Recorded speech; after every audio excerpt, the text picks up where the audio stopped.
Hello everyone, this is Tim, and this is going to be a video response to the Jerry's map video. You'll find a link down below, and without further ado, I'm going to jump right into the map.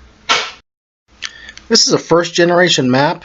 I got a little town in there, that's what I started with, and my assumption is basically that there's one god, and there can be more later, depending on what comes up on the cards. I'll talk about those too, or I'll probably already talked about them.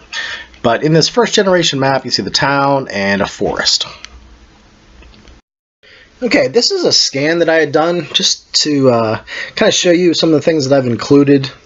And the reason I did a scan too is I showed you that first generation panel. Well, it moved on to the second generation because of that's what came out on the cards. And with the generation, I'm guessing that it's probably about 100 years have passed. Just that's the way I'm going to do it anyway. But you'll notice that the town is now completely flipped around 180 degrees because, again, that's one of the things I came up with on my cards. Another thing you'll notice is that the forest, half of it has died, and there's a red dimension and blackness on the map. I think I'm doing that a little bit incorrectly. This is like my first try through, I guess, or playthrough of the rules that I kind of gleaned from the Jerry's Maps artist. So yeah, I'm sure I'm going to have lots of trial and error, and I've already edited the cards a lot. One thing that I included from like role-playing games is law, chaos, evil, and good. I'm also going to keep track of temperature. There's temperature cards that go up and down.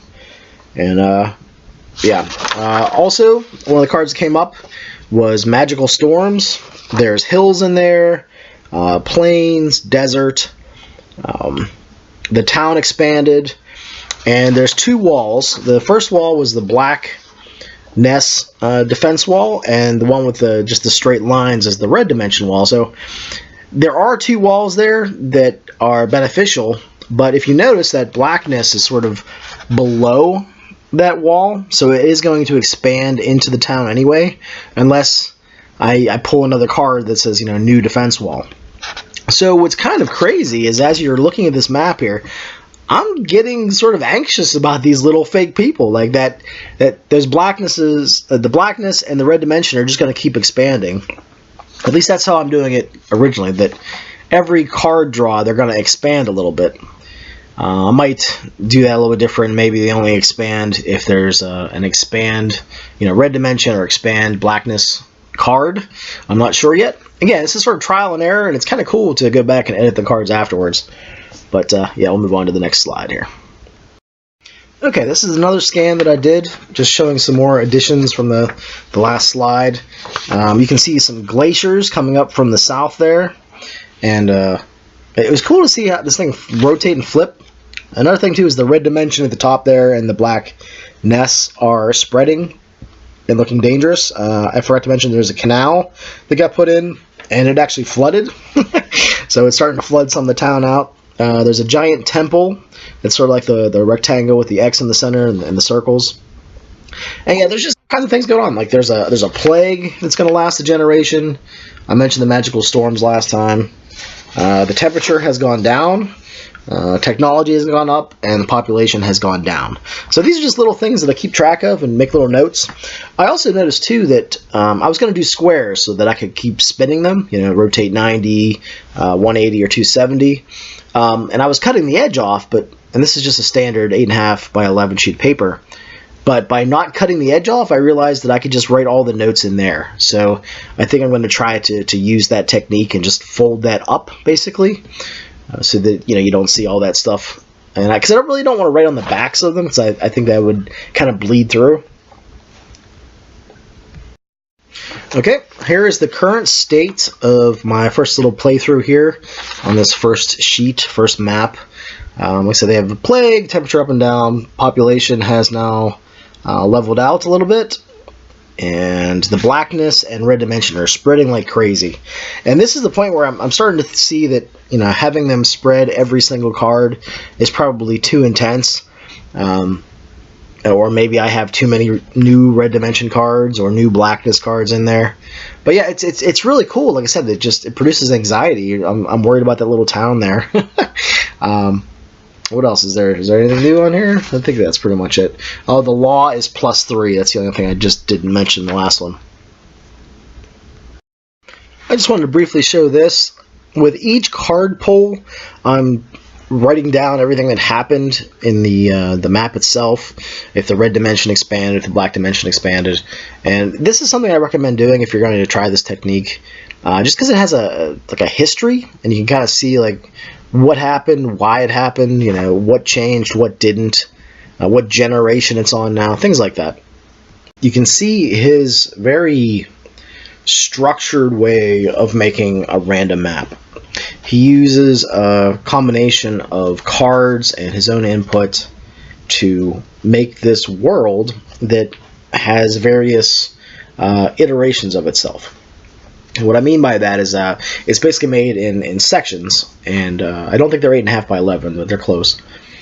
And that one section of the map has multiple generations. So a generation 1 map is the first one that he ever worked on for that area of the map. And then you can have a second generation. Then he basically he copies that one version and then adds more to it.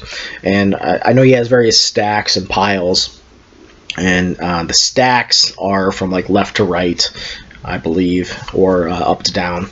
But he basically has, you know, like over like 3,000 versions of these, you know, just little sections of map, and it's just breathtaking to see. If you've never seen Jerry's map in video format, or, you know, at an art show or something, it's very impressive. It's inspirational. Like when I watched that video for the first time, it just made me want to world build everything, you know, just go crazy with it. So on top of that, you know, like he has a different sort of mindset to it. When I saw that map and the way he did things, it made me think that I could do a version, or just, you know, take that idea, tweak it, make it more fantasy-like, and see what I could come up with. So I got myself some bicycle playing cards, and I started, I just got some masking tape, and I just put some like 3 strips of masking tape or so on each card, and just got some Sharpie markers. And for some reason I picked these colors. I picked green, blue, red, and black, and those are the 4 colors that I picked. And on each card I have written 4 different things, which is probably hard to see. But so you have the tape on there, and you just, you know, write like bullet points, and different things happen. For some reason I have types of terrain, and that's always in green, so I have 1 of those per card. And everything else is sort of in flux. The red color seems to be mostly law, chaos, evil, and good. I also have temperature and technology going up +1 or -1. So those are sort of like, that's probably the influence of the role-playing games on my version of how this works. And he has a deck of cards. He calls it the Future Predictor deck. And every time he talks a little bit about it, he gives you little hints, but he doesn't really show you how it all works. And he uses a lot, you know, he's using paints, and I haven't progressed that far. You know, this is still pretty early on in the project. But this deck of cards here it's like a deck and a half, probably a little bit more. I have I grabbed a blue set and a red set. Not sure why I picked 2 different colors, because, you know, you have red backs and blue backs. But I kind of thought maybe that'll have some sort of impact on, you know, it'll be some sort of indicator of something. So I kind of like that too, that maybe that's an even odd thing, you know, maybe red's even and blue's odd, or vice versa. So I also want the numbers and the suit to make a difference too. I think the suits could be cardinal directions, so that can give me some sort of input as far as like what side of the map I'm going to come from to draw landforms and cities and towns and all the things that are in this list of stuff. I'm going to put a link down below to everything that's currently in this deck right now. You know, and, you know, feel free to make your own, you know. It's pretty wild. Like I said, I showed you those images of you know, how it's progressed so far, and it's a lot more interesting than I thought it would be. It's sort of engrossing. You want to flip that next card. You want to include those, you know, 4 things or 5 things or however many things are on that card, and have it affect the map and change it. And like I said, I found myself rooting for these little imaginative? No, it's the wrong word, Tim. Imaginary people in this world. Some of the things that are included on these cards, I have the rotate feature with various degrees. Temperature goes up and down, and like jungle, plains, forest, brushland, anything you can think of. I've included all those. And I started to include some sort of like CCG stuff. Like this one here is draw three cards and apply all of those things to this map. So like it's kind of like ways to tweak the cards, ways to tweak the deck. I call each thing on a card a directive.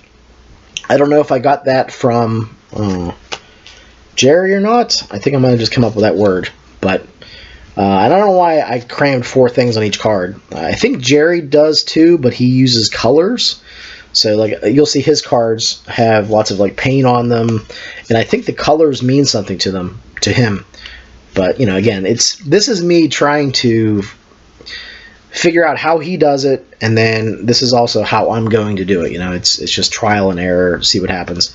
I've already revised this deck about, I don't know, like 30 times. I'll come up with a new card, or I'll think, what, that's probably too many forests in there. I should probably delete some of those forests and add, brushland, or, oh, I want some salt pan flats. We're going to put those in there. And I just kind of like cross out stuff and just write something with the same color. I thought in hindsight that maybe I should have used the different color Sharpie markers for various specific things, so it's easy to pick out. Brian Gregory pointed out, why don't you use symbols, man? That way, you have more room on your card to write stuff. Sorry, it's kind of bright there.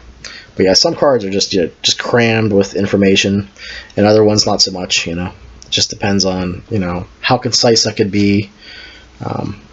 Yeah, but I find myself too, like I'll be like last night I was laying in bed. I'm like, wow, that would be a cool idea for a card. I just kind of reach over and scratch it on this little notepad that I have there. So yeah, I found myself thinking about it. At least right now, I tend to go from project to project, but I have a feeling that this will be more in my life than a typical project where I work on it for a little while and then chuck it in my filing cabinet upstairs. Where all the various projects go. But yeah, if you're curious, you can look down below and download a file that has all the cards. Or I don't know if I can fit them all in just in text version in the description, but I'll try. Sometimes I think there's a max cap on how many characters I can fit. But yeah, Jerry, if you do watch this, thank you for inspiring me to try to do this myself. I'm not really a painter, but I think this is going to get me to start painting.